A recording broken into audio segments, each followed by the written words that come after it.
ቢስሚላህ ወልሐምዱሊላህ ወሰላቱ ወሰላሙ ዐላ ረሱሊላህ። እና እንግዲህ በዛ ወቅት የነበሩት ሙሽሪኮች ወይም ጣዖታውያንና እምነተ ቢሶች ነብዩን ላለመቀበልና ላለመከተል የተለያዩ የመከራከሪያ ነጥቦችን ያቀርቡ ነበር። እነዚያ የሚያቀርቧቸው ምክንያቶችን አላህ Subhanahu Wa Ta'ala መልስ እየሰጠ ነው ያለው ማለት ነው። አንደኛ መላእክት በጋር ለምን መጥቶ አንተ መሾምህን አይነግረንም ለሚለው መላእክት በጥያቄያችሁ መሰረትማ ቢመጣ እናንተ በአስተባባይ ደረጃ ያላችሁ ከመጣ ሰላማዊ ደብዳቤ አንብቦ ሳይሆን የሚመለሰው የመጨረሻ እርምጃው ሊወስድ ነው የሚመጣው። ያን ትፈልጋላችሁ እንላከው ማለቱ ነው። ያን ደግሞ የሚፈልግ የለም ማለት ነው። ከዛ ቀጥሎ ወለው ጃአልናሁ መለካ አለ። ሌላም ሹባ ትፈጥራላችሁ። መላእክታም በጋር ቢላክ ኑሮ ያ ነብዩ ዘንዳ በአባሪነት የሚመጣው መላእክታ አድርገን በሐቂቃ ብንልከው ለጃአልናሁ ረጁለን እናንተ ጋራ ለመግባባትና ለመስማማት የግድ በሰው ሸክል መሆን አለበት። መላእክታ በተፈጥሮ ባህሪው ማንም ሰው ሊያየውም ሊያናግረውም አይችልም። ግን ወደ ሰዎች ሲመጣ መላእክታ ለነብያት እንኳን በእነሱ ሸክል አድርጎ ሰው አስመስሎ ነው የሚልከው። ጅብሪል ለምሳሌ ጦላ አለይና ረጁሉን ሸዲዱ ሱባዲሳር የሚለው ሐዲስ እንደሚገልጠው አንዳንድ ጊዜ በይፋ ሰው መስሎ ይመጣ ነበር እና ያነ ሰው አስመስለው እንደ እንግዲያ ያነጋግሩትና ከሄደ በኋላ ይሄ ሰው ማን እንደሆነ አወቃችሁ ይላሉ። አላወቅንም ሲላው እነሆ ጅብሪል አታኩም ይعلمكم ዲናኩም እንዳሉት በሰው ምስል ነው የሚመጣው ሰው መላእክታ ከመጣ ማለት ነው። ያ ከሆነ ደግሞ በእናንተ ሸክል ከመጣ አሁንም መላእክታ ነው ቢባሉ አያምኑም ማለት ነው። እንደ ያየሁት ሰው ነው ይሄም አንደኛው ነው ብሎ ሊከራከር ነው ማለት ነው። ወለው ጃአልናሁ መለከን ይሄንን ለነብዩ ተባባሪ የሚላከውን ተወካያችንን መላእክታ አድርገን ከላክነው ለጃአልናሁ ረጁለን የግድ እነዚህ ሰዎች ጋር ለመግባባትና ለመቀራረብ በረጁል ሱራ መምጣት ነበረበት ማለት ነው። እንደነሱ ሰው መስሎ ነው የሚቀርባቸው።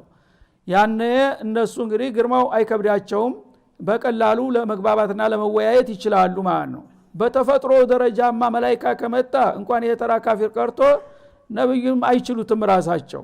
አንድ ጊዜ ሊህ ብለው ጠይቀው ራሳቸው ሊበላሹ ነበር። እኔ እንዴት አርገታኛለህ አትችልም ቦታም አይበቃኝም አላቸው።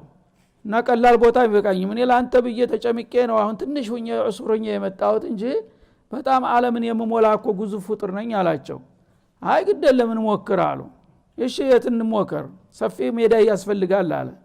እና እሳቸው በልጅነታቸው የሚጫወቱባት በጣም የምትባል አሸዋ ነበረች። ትልቅ ሜዳ መስላቸው እዛች ብትሆን እጭማ አንዲ ላባየንም አትሸፍንም አላቸው። ለማንኛውም እንግዲህ አንተ እዚህ ተቀመጥና ከወደ ምስራቅ በኩል እመጣለሁኝ ሞክር አላቸው።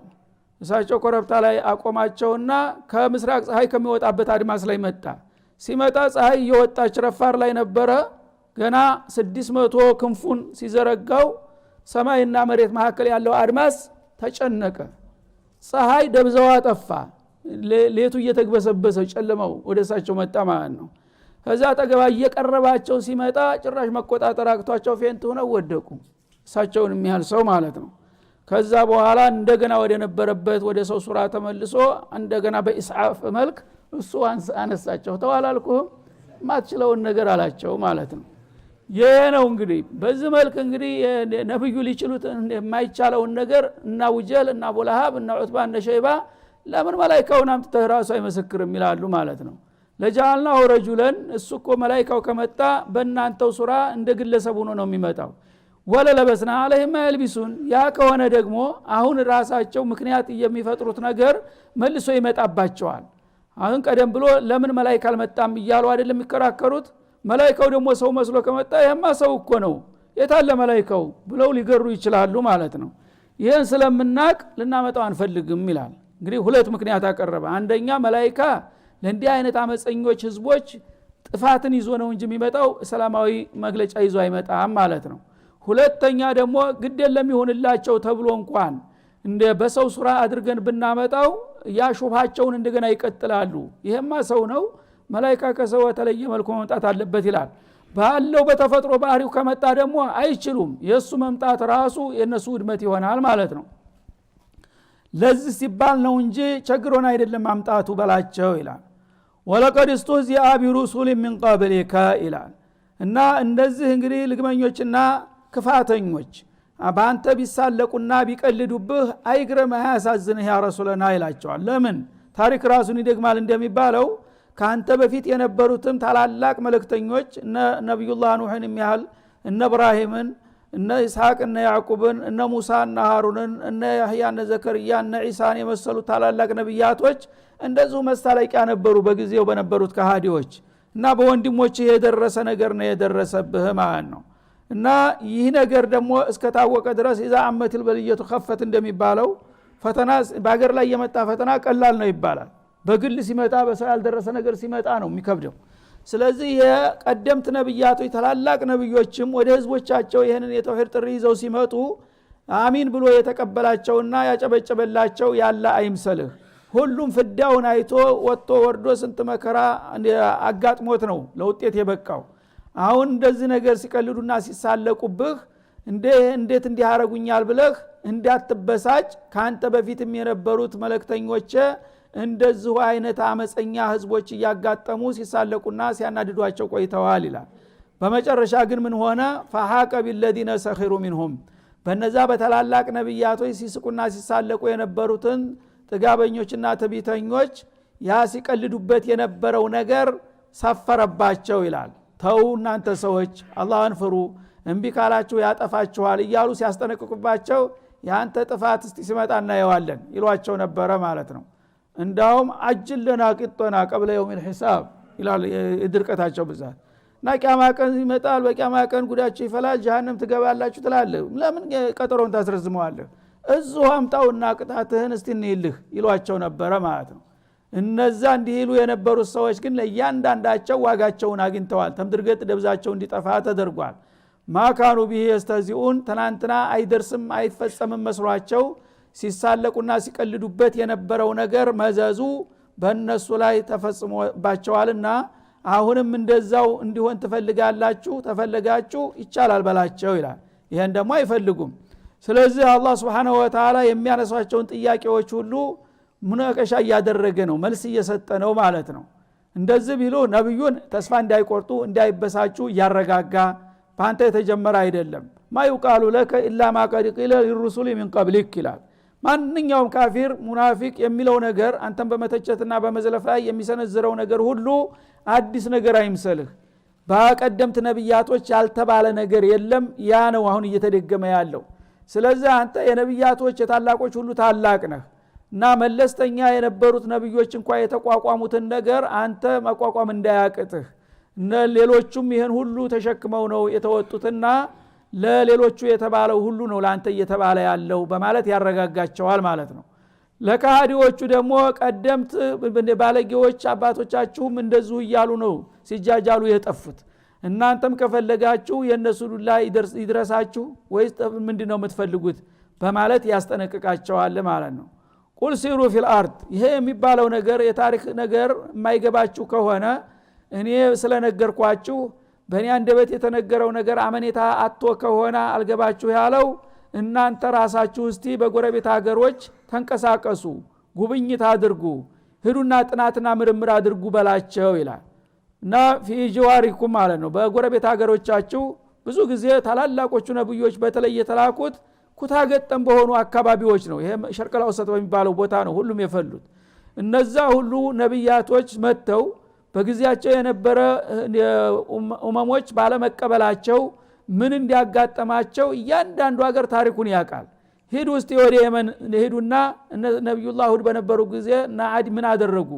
ወደ ኡርዱን ሄዱና እነ ሷሊህ በነበሩበት ጊዜ እነ ተሙድ ምን አደረጉ? ምን ሆኑ? ነብዩላህ ሉጥ በነበሩበት ጊዜ ኡርዱን ላይ ነበሩ እሳቸው ምን አደረጉ? ባህረል መይት ለምን መጣ? እንዴት ተፈጠረ? ይሄን ሁሉ ወደ ግብጽ ብትሄዱ የነ ሙሳ ታሪክ ታገኛላችሁ፣ የነ ዩሱፍንም እንደዛው ማለት ነው። ወደ ሉብናን ብትሄዱ የነ ኢልያስን ታገኛላችሁ። ወደ ሱሪያ ብትሄዱ የነ ኢብራሂምን የነ ኢስሐቅን ታገኛላችሁ። እነዚህ ነገሮች ሄዳችሁ ለምን አትዳስሱምና አታጠኑም በላቸው እኔ የምለው እውነት ካልመሰላችሁ። ثم انظروا كيف كان عاقبة المكذبين በሁሉም ክልሎች ታዲያ ነብያትን ሲያስተባብሉ የነበሩት ልገመኞችና ጠማሞች መጨረሻ ፍጻሜያቸው ምን እንደሆነ በቃል ብቻ ሳይሆን ቅርጻ ቅርጻቸውን ቁሳቁሳቸውን የግንባቸውን ፍርራሽ ታገኛላችሁ። ያ የነበረው የአስተባባዎች ውጤትና ፍጻሜያቸው ምን እንደሆነ ማረጋገጥና በራሳቸው አይን ምስክር ሆናችሁ ማግኘት ትችላላችሁ በላቸው ይላል። ይህንንም ያያሉ ይሰማሉ፣ እያዩም አሁንም ያው ናቸው ማለት ነው። ምክንያቱም ሰው ታፈረ አያድርስ ነው። ሌላው በሞኝነት የጠፋ ይመስለዋል፣ እኔ ግን እወጣዋለሁኝ ይላል። እነዚህ ሁሉ ነገሮች ሄዳችሁ ብትቃኙና ብትመለከቱ የአይን ምስክር ትሆናላችሁ እናንተ ራሳችሁና ይህንን ተምራችሁ ከስተት ብትድኑና ብታመልጡ ነው የሚሻላችሁ። እምቢ ካላችሁ ግን ያው የነሱ ዕጣ ፈንታ ቢውልም ቢያድርም እናንተም ላይ መምጣቱ አይቀርም ማለቱ ነው። ወሊመን ማ ፊ ሰማዋት ወልአርድ። ከዛ በኋላ ጥያቄ ያቀርብላቸው መልእክተኛችን ይላል ቁል ለሁም ያ ሙሐመድ ሊመን ማ ፊ ሰማዋት ወልአርድ። ለመሆኑ እንግዲህ አላህ Subhanahu Wa Ta'ala ነብይ የማይልክና ፍጥረታትን በፍቃዱ የማይመራ ከሆነ ወይም ጌታ አልባ ከሆነች ይህች ዓለም ማለት ነው በሰማያትና በምድር ውስጥ ያሉ ፍጥረታቶች የማን ናቸው እስቲ ንገሩ ይበላቸው ይላል። እንግዲህ አላህ ፍጥረታት የኔ ናቸውና ፍጥሮችን የሚመራ እረኛ መላክ አለብኝ ብሎ ነው የላከው ያለው። እናንተ ግን ይሄ ነገር አያስፈልግም ካላችሁ በሰማያትና በምድር ውስጥ እልቆ መሳፍርት የሌላቸው ፍጥሮች ሰዎች ጅኖች እንዳሉ ታውቃላችሁ። እነዚህ ሁሉ ፍጥረታቶች የማን ንብረት ናቸው? ማን አመጣቸው? በማን ህግና ደንብ ሊመሩ ትፈልጋላችሁ ብለህ ሲጠይቃቸው ይላል። መጀመሪያ እንግዲህ የመብት ጥያቄ ነው ማለት ነው። አላህ Subhanahu Wa Ta'ala በዓለም ላይ ያሉ ፍጥረታቶች የሱ ፍጥረታቶች እስከሆኑ ድረስ የሱን ፍጥረታቶች በራሱ ስርዓትና ህግ መምራት ስላለበት ነው የሚልከው ማለት ነው። ይሄ ያስፈልግም ካላችሁ ሌላ ባለቤት ፈልጉለታል ዓለም ማለት ነው። በሰማይና በምድር ያሉት ፍጡሮች የማን ናቸው ብለህ ሲጠይቃቸው አጭር ጥያቄ። ይህም በሚጠይቋቸው ጊዜ ቁል ሊላህ እነሱም ያውቃሉ። ባፋቸው ግን ነብዩ ላለማስደሰት ምስክር ቃል መስጠት አይፈልጉም በአደባባይ ማለት ነው። እና ሰማይና ምድር በውስጣቸው ያሉ ፍጥረታቶች የማን ናቸው ብለው ሲጠይቁ ጸጥ ይላል ሁሉም። በገዛ አንደበታችን ምስክርነት አንሰጥም ስለሚሉ ሌላ ጊዜ ግን ያላህ ነው ይላሉ ራሳቸው ተናግረዋል በሌላው አያት ማለት ነው። አላህ ግን እነሱ ለመናገር ለግመዋል አይደለም። ቁል ሊላህ አንተ መልሱን ንገራቸው በሰማያትና በምድር ውስጥ ያሉ ፍጥረታቶች በሙሉ የአላህ ናቸው እንጂ የማንም አይደሉም በላቸው። ግን አተሐዳ አያ አሐዲን ይخالف هذا هذه الحقيقه እኔ እንደማቀው ከሆነ በሰማይና በምድር ያሉ ፍጥረታቶች በሙሉ የአላህ ናቸው። ከዚህ የተለየ ሐሳብ አላችሁ እስቲ ጃውጡ ቢባል የሚያወጣ ሰው የለም። መሳቂያ ነው የሚሆነው ማለት ነው። እንዴ ደግሞ በዓለም ላይ ታላ በቀር خلاق ትላለህ እንዴ ብለው ስለሚታዘቡት ማንም ሰው አይቃወምም። መመስከሩን ግን ይለግማል ማለት ነው በአንደበቱ ላለመመስከር። እና መናገሩን ከብዳችሁ ከሆነ እኔ እናገርላችኋለሁ በሰማይና በምድር ውስጥ ያለ ፍጥረታት በሙሉ ያ አላህ ነው ከዚህ የተለየ ሐሳብ አለ ሲሉ ጸጥ። ታዲያ ከሆነ ያ አላህ ከሆነ ዓለም በሙሉ የገዛ ዓለሙን የገዛ መመለካውን በገዛ ስርዓቱ ቢመራ ምን አስገረመ? የራሱን ተወካይ ቢመድብ ምንድነው ችግሩ? በሚል ማጣፊያቸውን አሳጥራቸው በዚህ ጥያቄ ይላል ማለት ነው። ከተባ አላ ነፍሲህ الرحمه እንደናንተ ክፋትና ጥፋት ቢሆን ኑሮ እንደዚህ ያለውን ቁልጭ ያለውን ፍንትው ያለውን ሐቂቃ ስትክዱና ስትለግሙ ወዳውኑ ቅጽበታዊ ቅጣት መጥቶ መጥፋት ነበር የሚገባችሁ። ይሄ እንዳይሆን ያደረገው ግን ምንድነው? አላህ ከተባ አላ ነፍሲህ الرحمه አላህ ረህማ የሚባለውን ጸባይ በራሱ ላይ ጽፏል። ሁሉ ጊዜ ሰዎች ባጠፉና ባከፉ ቁጥር አስቸኳይ እርምጃ እንዳይወስድ የሚገድበው ምንድነው? አርሐሙ ራሂም መሆኑ ብቻ ነው ማለት ነው እንጂ እንደናንተ ቢሆን ኑሮ እህን ጊዜ እዚሁ እንዳላችሁ ጭጭ ማድረግ በተገባችሁ ማለቱ ነው።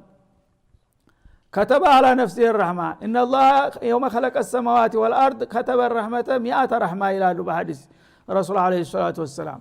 ያ አላህ ራዬ ምን ያህል እንደሆነ ለማወቅ ከፈለጋችሁ ዓለምን ሲፈጥር ሰማይ መሬትን ሲያቆም ረህማ የምትባለውን ነገር ማዳ አካል ያላት ነገር አድርጎ 100% አድርጎ ነው ያስቀመጣት አሉ።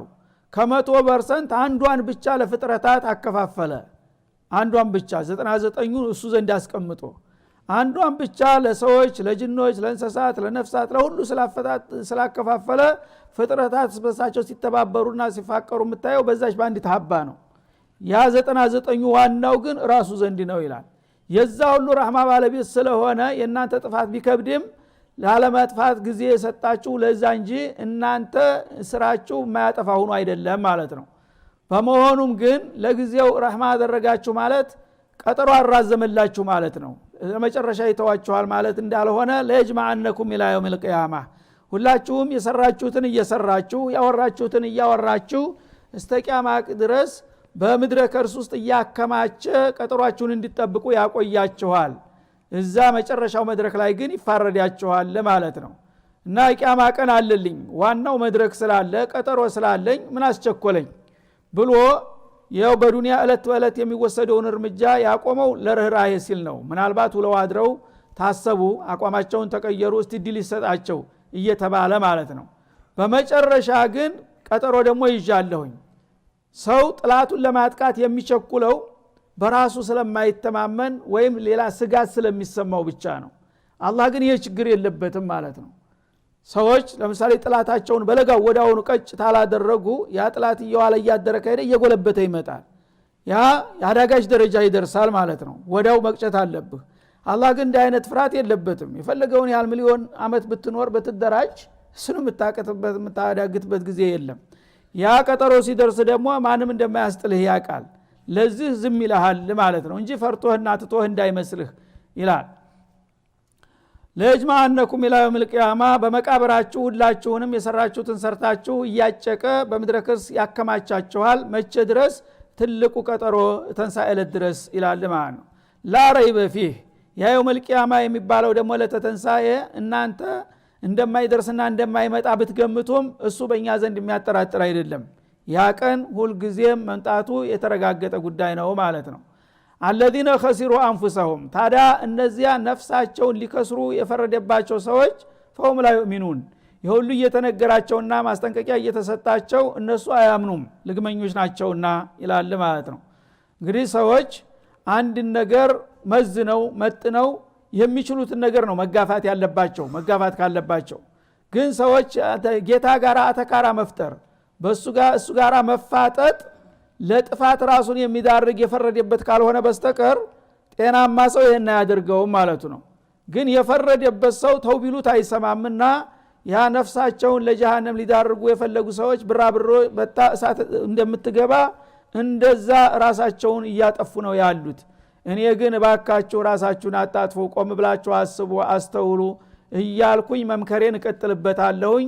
አልቸኩልም። ከፈለጋችሁ በመጨረሻ እጅ ላይ ተወድቃላችሁ ማለቱ ነው። እና الذين خسروا انفسهم ማለት الذين عادوا انفسهم حتى خسروها የራሳቸው ጥላት የሆኑ ማለት ነው። ሰው ራሴን ወዳለህ ይላል ግን ውሸታም ነው። ራሱን አይወድም ብዙ ሰው። ራሱን የሚወድ ሰው ራሱን በእለቱም ሆነ በዘለቄታው ጥፋት ላይ መጣል የለበትም። ራሱን ግን ለጀሃነም የሚያዘጋጅ ሰው እንዴት አድርጎ ራሴን ወዳለሁኝ ይላል። የማይቻል ጥላት ጋራ የሚጋፈጥ ሰው ራሱን ወዳጅ አይባልም። አቅሙን የማያቂል ነው የሚባለው ማለት ነው። አላህ ጋር አተካራ ፈጥሮ ያመጣውን ያንጣ የሚል ሰው ጀግና ሊባል ይገባዋል? ወይም ደግሞ እሱን እንደደነፋውና እንዳሰበው ሊያቸንፍ ይችላል ተብሎ ተስፋ ይደረጋል? የፈረደበት ነው። ይሄ ልክ ብራብሮ ሄዳ እሳትን በክንፏ ልታጠፋ እኮ ነው ሄዳ ጥር የምትለው። እንደዛ የሚያረግ ሰው የራሱ ጥላት ነው። خسروا انفسهم ራሳ መተኪያ የሌላትን ነፍስ ውዷን ዕቃውን ሄዶ የማይቻል አደጋ ውስጥ የሚጨምር ሰው ይሄ እርጉምና ጭቡ ነው ማለት ነው። በመሆኑም እነዚህ ሰዎች ይሄ አይነት ተፈርዶባቸዋልና የፈለገውን ያህል ቢመከሩ ቢዘከሩ فهم لا يؤمنون ጆሮአቸውን ዘግተዋል፣ አቋም ይዘዋል። የመጣው ይምጣ ስላሉ አያምኑም። ግን አያምኑም እንደማያምኑ እናቃለንና አትድረቅ አንልህም። ሞክር አንተ ረሱል ነህ ተወካይ ነህ ኃላፊነትን ለመወጣት ነገራቸው። ዘኪር እነፋአት ዚክራ የመቀበል አለመቀበል የራሳቸው ጉዳይ ነው እንጂ ብዙዎቹ ግን ልግመኞች ስለሆኑ እንደማያምኑ እያወኩ ነው ምጠራቸው ይላል ማለት ነው። ወለሁ ማሰከነ ፊል ሌሊ ወነሃር አሁንም አላህ ማለት ማን ነው? በእኛ ዙሪያ ካሉት ፍጥረታትና የዓለም ሁኔታዎች ጋር ግንኙነቱ ምን ይመስላል ወደሚለው ስንመለስ አሁንም እንደገና አስተዋውቃቸዋል የኔን ማንነት እንዲታውቁ ይላል። ለአላህ ማሰከነ ለሁ ማለት ሊላህ ጀለ ወዐላ ለአላህ ማሰከነ ፊል ሌሊ ወነሃር የሌሊት ጨለማና የቀን ብርሃን የሚሸፍነው ነገር ሁሉ በሙሉ የሱ ነው ይላል።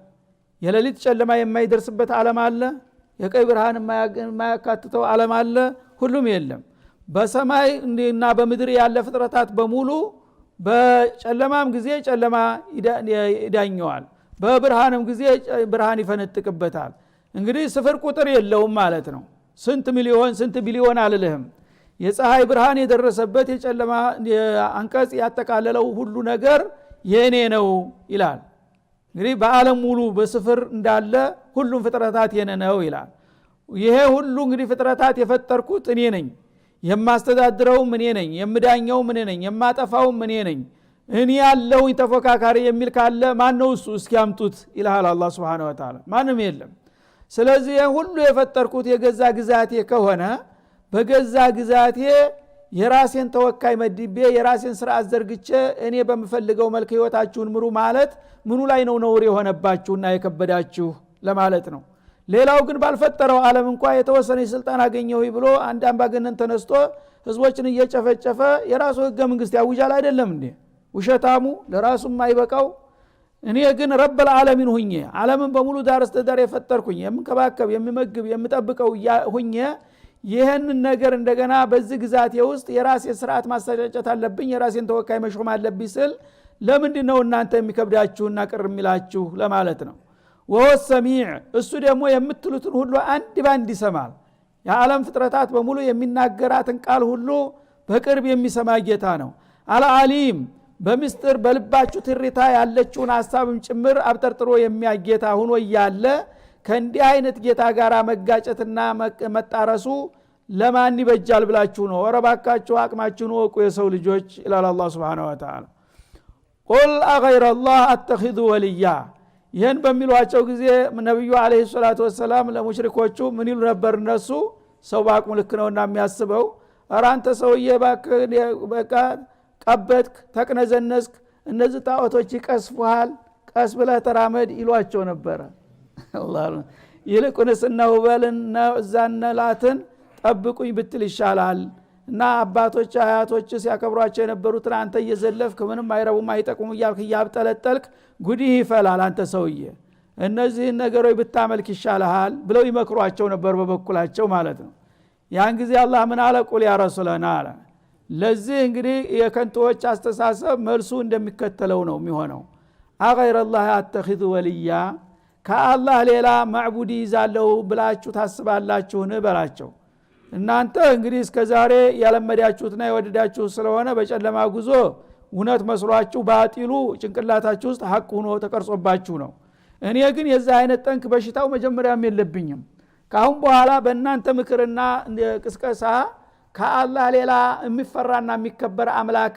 ይዛለው ይመስላችኋልን ምናችሁ ምቂል ነው እንዴት እኔን ትመክራላችሁ ጣዖት ይጠቅማል ይያላችሁ በላቸው ይላል ወልየን ማለት ማዕቡደን ከአላህ ሌላ ያለ ነገር ይጠቅማል ይጎዳል ብዬ እንደ መሸሻ አድርጌ ይዘዋለሁ ይመስላችኋልን ይሄስ ያምራችሁ ይቅር አላደርገውም ፋጢር السماوات والارض አላህ እኮ ማለት ሰማያትንና ምድርን ካልነበረ በዚህ መልክ የፈጠረና ያዘጋጀ ያደራጀ ጌታ ነው ይሄንም ያህል ጌታ ይዤ እንደገና እርባና ቢስ ምንም የማይሰማ የማይለማ የበሰበሰ ገበታ ይጠቅማል ይጎዳል ብላችሁ ብትመክሩኝ የምቀበላችሁ ይመስላችኋልን በላቸው ወሆ ይጥዒም የኔ ጌታ ደግሞ ዓለምን በሙሉ ፍጥረታትን የሚመግብ የሆነ ጌታ ነው ወላ ይጣም ለራሱ ግን ማንም አይመግበውም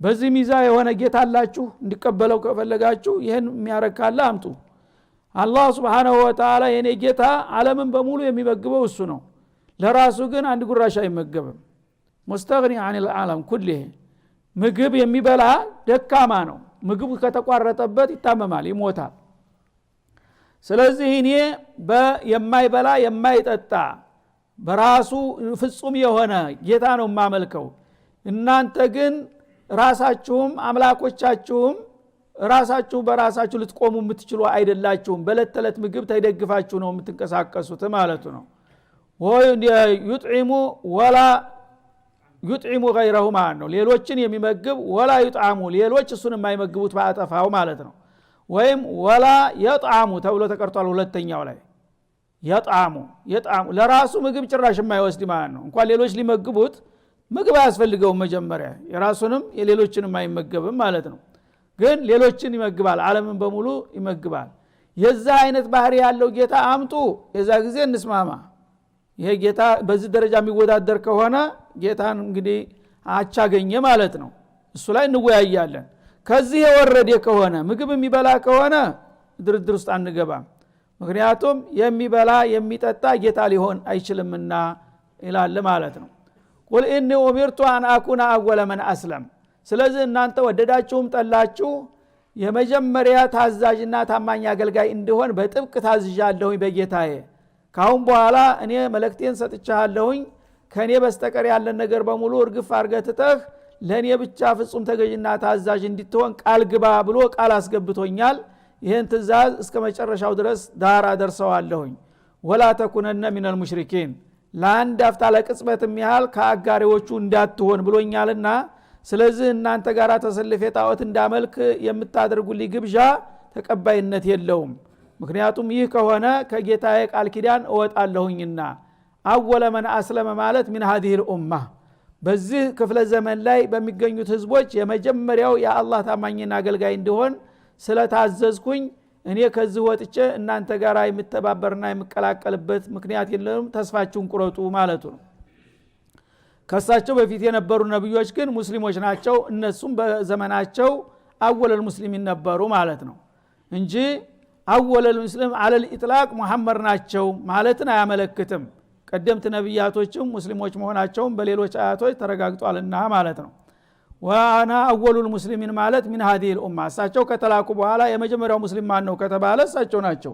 ከዛ ቀጥሎ አንደኛ ደረጃ እና አቡበክር እና ኸዲጃ እያሉ ቁጥሩ እያደገ ነው የሄደው ማለት ነው አባላቱ። የመጀመሪያው ሙስሊም ተጣዖት አምልኮት የወጣው ቡድን የመጀመሪያው መሰረታይ እኔ ነኝ። ስለዚህ በዚህ ደረጃ የተሰየምኩ ሰውዬ እንደገና ተመልሼ ጣዖት አምልኮት ይገባል ብላችሁ ተናፍቃላችሁ? የማይሆን ነገር ነው፣ እርማችሁን አውጡ ብለህ ቁርጡን ንገራቸው ይላል። ቁል ያ አዩሃል ካፊሩን ላ አዕቡዱ ማ ተዕቡዱን እንዳለው እናንተ ካህዲዎች እናንተ ይሄ ጣዖታችሁ መነቀፉ መዘለፉ በጣም እያንገበገባችሁ ወደ እሱ ይመለስ ይመስላችኋል እና ቁርጣችሁን ወቁ። ካሁን በኋላ እናንተ የምትገዙትን እኔ ጭራሽ አልገዛም። እናንተም ደግሞ ከዛ ጣዖት ካልተገላገላችሁ በስተቀር እንደገና የኔን ጌታ እንገዛለን ብትሉም እንኳን ተቀባይነት የላችሁም። ለኩም ዲኑኩም ወሊየዲን ለእናንተም ያው እምነት ነው ብላችሁ ያመረጣችሁት ነገር ታዋጣችሁ ቀጥሉበት። እኔም ደግሞ ራሴ ጌታ የመረጠልኝ ዲን አለኝ እንጂ እኛና እናንተ መካከል ባሁን በኋላ በድርድር መቀራረብ የሚባል ነገር አይገኝም እንዳለው አያት ሆነ ማለት ነው። ስለዚህ ሰዎች በተውሂድ ላይ መሰረታዊ ነጥብ ላይ ድርድር አይገባቸውም። ካፊሮች አንተን ንደራደር ይሉሃል ማለት ነው። ንደራደር ማለት ሰው የሚደራደር ሰው የግድ ተናዙል ያስፈልገዋል ተሁለቱም ጃኒብ። የሃይማኖት ድርድር ነጥብ በገንዘብ ብትጣላ፣ በስልጣን ብትጣላ፣ በተለያየ በመሬት ብትጣላ ሽማግሌ ያደራድራል። በምትዳደረት ጊዜ አንተም ይሄንተው አንተም ይሄንተው አንተ ይሄን ፐርሰንት ምናምን ብሎ ነው የሚያቀራርብህ። ከሁለቱም ወገን ተናዙል ካልሆነ መገናኘት አይቻልም ማለት ነው። አንተ ጫፍ ተወንቅ ሌላው ተቃራኒ ጫፍ ከሆነ ልትገናኙ አትችሉም። አንተ የተወሰነ ትወርዳለህ፣ ያም የተወሰነ ይወርዳል። ሃይማኖት ላይ ግን ይሄ ነገር አይሰራም ማለት ነው። ከሃይማኖት ጌታ ያዘዘህን ሃይማኖት ተበርሰንት ተመቶ 99 እንኳን ይቆልህ አንዷን ለኔ ብለህ ልቀቅልኝ ካለህ ያችን ከለቀቅ ካፊር ትሆናለህ እንደሱ ማለት ነው። ለምን የጌታን ትእዛዝ ቆረስክ ማለት ነው። ስለዚህ ጌታ አይቀበልህም። ራሱ የተቆረሰ የተቀነሰ ሃይማኖት አይቀበልም፣ ሙሉ መሆን አለበት ማለት ነው። እና እምነት ላይ እንግዲህ ሰዎች በአሁኑ ጊዜ በአለም ዙሪያ ያሉ ፖለቲከኞች የማይገባቸው ቋንቋ ይሄ ነው። ልክ እንደነሱ የፖለቲካ ይመስላቸዋል፣ እንደነሱ ገንዘብ እንደነሱ ስልጣን በክፍፍል የሚሄድ ነገር ይመስላቸዋል። ስለዚህ ዘመናዊ ለዘብተኛ እስላምና አክራሪ እስላም ይልሃል ማለት ነው። ለዘብተኛ የሚሉት እነሱ ጋር የሚሽመደመዱትን ነው ሙናፊቆቹን። እነሱ ያሏቸውን ሁሉ የፈቀዱላቸውን እየሰሩ የከለከሏቸውን የሚከለከሉት እነዛ ተራማጆች ናቸው፣ እነዚህ ናቸው ጥሩ ሙስሊሞች ይሏቸዋል ማለት ነው ስለማያሰጓቸው። እነዚህኞቹ ግን እስላም የሞላ ነገር ነው፣ ከአላህ የመጣ ነገር ነው፣ በፍጡር አይቀነስም የሚሉት ግን አክራሪ ገታሪ ብሎ ማሸባሪ ይባላሉ ማለት ነው። ስለዚህ ችግሩ እዚህ ላይ ነው ያለው ማለት ነው። ሃይማኖት በፍጡር ተተቀነሰ የሰው እጅ ከገባበት ሃይማኖት መሆኑ ይቀራል። ይህ ላይ ነው ችግሩና ይሄን ሊረዱ ይገባቸዋል የዘመናችን ማገነኖች። እነሱ የራሳቸውን ቋንቋ የራሳቸውን ቁማር ይናገሩ፣ ግን ስለ ሃይማኖት ከተባለ እነሱ ሃይማኖትን ቀናንሰንና ቆራርሰን ለኛ በሚመጥን መንዙ አልደሰም ማለት ነው። ያው ቅቤው የወጣ ወተት እንደሆነና እሱ ጋር የሚያጨበጭብ ሙናፊቅ ከሆነ ነው የሚስማማው ትክክለኛ አላህ ያዘዘውን ገቢራው የሚያረክ ከሆነ ግን እዛ ጋራ መግባባቱ ይቸግራል ስለዚህ ሃይማኖት ነጽነት አለ ከተባለ እንደመጣ ጌታ እንዳወረደው ነው ሙሉ በሙሉ መከበር የለበት እና ሩብ ሃይማኖት ግማሽ ሃይማኖት ምናምን የሚባል ከሆነ ይሄ ሃይማኖት ስለማይሆን ያንን ግማሹን ከለቀቀ ተእምነቱ ወጥቷል እሱ ጋራ ተቀላቅሎ ካፊር መሆን ያለው አማራጭ ማለት ነው ይሄ ነው ሊታወቅ የሚገባው ወላ ተኩነነ ሚነል ሙሽሪኪን እና ካጋሪዎች አትሁን ታጋሪዎች መሆን ማለት በ1% ሊመጣ ይችላል በ2%ም ሊመጣ ይችላል አጋሪዎች የሚጠይቁትን ነገር በሃይማኖት ነገር ለነሱ ብለ ተናዙል ከሆንክና ከሰጠ ከነሱ ጋር እንድትቀላቀልክ ይቆጠራልና ይሄ ነገር ህጉ ስለማይፈቅድልኝ ነው በዚህ ነጥብ ማልደራደረው ብለ ቁርጡን ንገራቸው ይላል هذا وصلى الله وسلم على النبي وعلى اله